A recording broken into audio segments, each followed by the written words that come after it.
मेरे जो पुरखे थे वो टर्की के थे, लेकिन मेरे माता पिता इंडिया में आकर के रहने लगे, साउथ केरला में। वायनाड नाम की एक जगह है, वो एक हिल स्टेशन है, बहुत सुंदर। हम घर में लगभग 6 बच्चे थे और मैं तीसरे नंबर का था। जब मैं अपनी माँ की कोख में था तो मेरी माँ की कोख में एक इन्फेक्शन हो गया था और डॉक्टर्स ने ऐसा कहा था कि ये बच्चा गर्भ में ही मर जाएगा। और डॉक्टर इस बात पर जोर दे रहा था कि इस बच्चे को मार दो। लेकिन वो अल्लाह की एक बंदी थी और खुदा को मानती थी, इसलिए वो किसी की भी राय नहीं मान सकती थी। उसने अल्लाह से ये कहकर दुआ कि अल्लाह, ज़िंदगी तेरी होती है और ज़िंदगी तू ही दे सकता है। अगर तू इस बच्चे को ज़िंदगी देगा तो मैं इस बच्चे को तुझे सौंप दूंगी। ये उसका सरेंडर था, ऑफ़र था।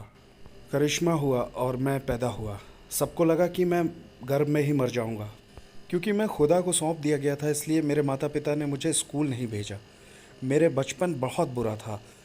मेरे भाई बहन और पड़ोसी स्कूल जा सकते थे, लेकिन मुझे इतनी आज़ादी नहीं थी क्योंकि मैं खुदा को सौंप दिया गया था। 8 साल की उम्र में मुझे मुस्लिम अरबिक कॉलेज में भेजा गया, एक मुस्लिम मौलाना बनने के लिए। मेरी उम्र क्या थी ये अगर आप मुझसे पूछेंगे तो मुझे सब कुछ याद नहीं है, लेकिन मुझे 5 से 8 साल के बीच में कुछ कुछ बातें याद हैं। मेरा बचपन बहुत खुशनुमा नहीं था क्योंकि मेरी मर्ज़ी के बिना उन्होंने, आप जानते, मुझसे नहीं पूछा कि तुम खुदा के लिए तैयार हो कि नहीं। ऐसा नहीं हुआ। उन्होंने खुद ये फैसला किया कि तुम खुदा के हो और दे दिया। अच्छा, हमें एक मुस्लिम मौलाना बनने के लिए आपको फ़िलॉसफ़ी और थियोलॉजी की पढ़ाई करनी होती है। फ़िलॉसफ़ी में आपके पास 5 साल होते हैं लगभग। उन 5 सालों में आप पढ़ रहे होते हैं मेटाफिज़िक्स, एपिस्टेमोलॉजी, लॉजिक वगैरह, और अरबिक लैंग्वेज भी।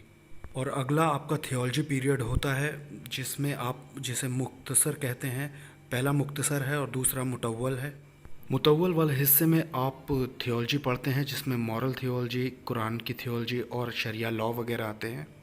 तो अगले 10 साल में कुछ लोगों को 12 साल भी लगते हैं, लेकिन अगर आप पढ़ाई में और परफॉर्मेंस में अच्छे हैं तो 10 साल में आपकी पढ़ाई ख़त्म हो जाती है। तो मैंने भी 10 साल में पढ़ाई अरबिक कॉलेज में ख़त्म कर ली। वहाँ अरबिक कॉलेज में, जो कि साउथ केरला में था, मैंने अपनी पढ़ाई की।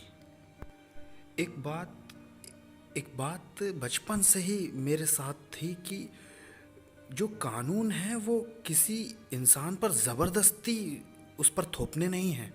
एक तरह की आज़ादी दी जा सकती है। अगर तुम चाहो तो ही तुम करो। अगर तुम अच्छा करोगे तो अच्छा होगा, अगर तुम बुरा करोगे तो तुम बुरा पाओगे, आप ऐसा कह सकते हो। लेकिन अगर कोई नहीं करता है तो आप उसे ज़मीन पे सज़ा नहीं दे सकते। मिसाल के तौर पे मेरे वालिद मुझसे कहते कि तुम्हें मस्जिद में रहना है, लेकिन अगर मैं मस्जिद में नहीं होता तो वो मुझे मारते। वो मुझसे कहते कि तुम्हें रमज़ान रहना है, और अगर मैं रोज़े नहीं रखता तो वो मुझे खाना नहीं देते थे। आप जानते हैं, जो सज़ा बचपन में दी जाती थी उससे मैं खुश नहीं था। एक मुस्लिम मस्जिद में मैं एक इमाम के तौर पर काम कर रहा था, एज अ पैरिश प्रीस्ट मौलाना। तो वहाँ प्रीच करते वक्त मैंने बोला कि यीशु मसीह खुदा नहीं है। मेरे लिए खुदा सिर्फ अल्लाह था। अल्लाह की कभी शादी नहीं हुई तो कोई अल्लाह का बेटा नहीं। तो मैंने ये प्रीच किया कि यीशु खुदा नहीं है। तो किसी ने पूछा, फिर यीशु कौन है? भीड़ में से किसी ने, शायद कोई मुस्लिम, लेकिन उसने पूछा यीशु कौन है। मैं प्रीच कर रहा था वो खुदा नहीं है, लेकिन क्वेश्चन था वो कौन है। तो ये जानने के लिए मैंने एक बार फिर से पूरी कुरान पढ़ी, 114 चैप्टर, 6666 कुरान की आयतें। और जब मैंने उन्हें पढ़ा तो प्रॉफिट मोहम्मद का नाम मैंने कुरान में सिर्फ 4 जगह पाया, लेकिन यीशु मसीह का नाम 25 जगह। इस बात से मैं थोड़ा सा कंफ्यूज हुआ कि कुरान यीशु को ज़्यादा तवज्जो क्यों देती है। और दूसरी बात, मुझे कुरान में किसी औरत का नाम दिखाई नहीं दिया, ना प्रॉफिट मोहम्मद की माँ का नाम, ना उनकी वाइफ का, ना उनकी बच्चियों का नाम। कुरान में सिर्फ एक औरत का नाम है, वो है मरियम, यीशु की माँ, और किसी औरत का नाम ही नहीं है। पाक कुरान चैप्टर 3 में चैप्टर का नाम है मरियम का ख़ानदान, और पाक कुरान चैप्टर 19 में चैप्टर का नाम ही है मरियम। एक पूरा चैप्टर ही है मरियम। तो मुझे ये जानने की बड़ी इच्छा थी कि कुरान ये सब क्यों कहती है। मरियम के बारे में पाक कुरान चैप्टर 3:34 से आगे कहती है कि मरियम बिना किसी पाप के पैदा हुई और उसने कभी कोई पाप नहीं किया अपनी ज़िंदगी में, और वो हमेशा वर्जिन थी। कुरान चैप्टर 50 आयत 23 कहती है कि वो फिज़िकल बॉडी के साथ जन्नत चली गई, ऐसा कुरान में लिखा हुआ है। और फिर यीशु के बारे में चैप्टर 3 45 से 55 आयतों में वहाँ 10 पॉइंट्स हैं जो यीशु के बारे में कुरान कहती है। पहली चीज़ जो कुरान कहती है कलिमतुल्लाह, जिसका अरबी में मतलब है खुदा का कलाम, और दूसरी रूह अल्लाह यानी खुदा की रूह, और तीसरा है ईसल मसीह यानी जीसस क्राइस्ट। तो कुरान ने यीशु को नाम क्या दिए हैं? खुदा का कलाम, खुदा की रूह और ईसा मसीह। और कुरान कहती है कि यीशु बोले जब वो बहुत छोटे थे, यानी कि सिर्फ 2 दिन के, अपने पैदा होने के सिर्फ 2 दिन में ही वो बोलना शुरू हो गए। कुरान कहती है यीशु ने एक जिंदा चिड़िया बना दी मिट्टी से। उसने मिट्टी ली, चिड़िया बनाई और उसमें फूका और वो जिंदा चिड़िया बन गई। तो मैंने सोचा ये ज़िंदगी देने की कुव्वत रखता है, उसने मिट्टी में जान डाल दी, मिट्टी में। और आगे कुरान कहती है कि उसने जन्म के अंधे को ठीक किया, उसने कोढ़ी को ठीक किया, और ऐसी बहुत सी बातें। और आगे कुरान कहती जाती है कि उन्होंने मुर्दों को ज़िंदा किया, वो जन्नत चले गए, वो आज भी ज़िंदा है और दोबारा आएंगे। और जब मैंने ये बातें कुरान में देखी तो मैंने सोचा कि देखूं कुरान मोहम्मद के बारे में क्या कहती है। आप जानते कुरान के हिसाब से मोहम्मद ना तो खुदा का कलाम है, ना खुदा की रूह है, ना 2 दिन का होने पर बोले, और ना कोई मिट्टी से चिड़िया बनाई, ना किसी बीमार को ठीक किया, ना किसी मुर्दे को ज़िंदा किया। वो उनकी खुद भी मौत हुई थी और कुरान के हिसाब से वो ज़िंदा नहीं है और ना दोबारा आने वाले हैं। तो बहुत फ़र्क है इन दोनों नबियों के बीच में। मैं यीशु को खुदा नहीं बुलाता था, आप जानते हैं। मैं सोचता था कि वो एक प्रॉफिट है और वो मोहम्मद से बड़े प्रॉफिट हैं। तो एक दिन मैं अपने एक टीचर के पास गया जिन्होंने 10 साल मुझे अरबिक कॉलेज में पढ़ाया था। मैंने उनसे पूछा, टीचर ये बताइए कि खुदा ने दुनिया कैसे बनाई? उन्होंने कहा खुदा ने कलाम से दुनिया बनाई, कलाम के वसीले से। तो मेरा सवाल था कि कलाम क्रिएटर है या क्रिएशन है? समझिएगा इसे, कलाम क्रिएटर है या क्रिएशन है? कुरान कहती है यीशु खुदा का कलाम है। अगर मेरे टीचर कहते हैं खुदा का कलाम क्रिएटर है तो इसका मतलब यीशु क्रिएटर हैं, तब तो मुस्लिम्स को क्रिश्चियन हो जाना चाहिए। मान लीजिए अगर वो कहते हैं कि खुदा का कलाम क्रिएशन है तो वो फंस जाएंगे। जानते क्यों? क्योंकि उन्होंने कहा कि कलाम से सारी चीज़ें बनी हैं। अगर वो कहते हैं कि कलाम क्रिएशन है तो खुदा ने दुनिया कैसे बनाई? अब ना तो वो ये कह सकते हैं कि कलाम क्रिएटर है, ना कलाम क्रिएशन है। वो बहुत नाराज़ हुए, उन्होंने मुझे धक्का दिया अपने कमरे से और कहा ना क्रिएटर है ना क्रिएशन है कलाम, जाओ भागो, निकलो यहाँ से। वो कहना चाहते हैं कि कलाम क्रिएशन है, वो इस बात को साबित करना चाहते हैं कलाम ना तो क्रिएटर है ना क्रिएशन है, लेकिन खुदा भी नहीं है। खुदा नहीं है, ना ही क्रिएटर है ना ही क्रिएशन है, तो खुदा नहीं हुआ।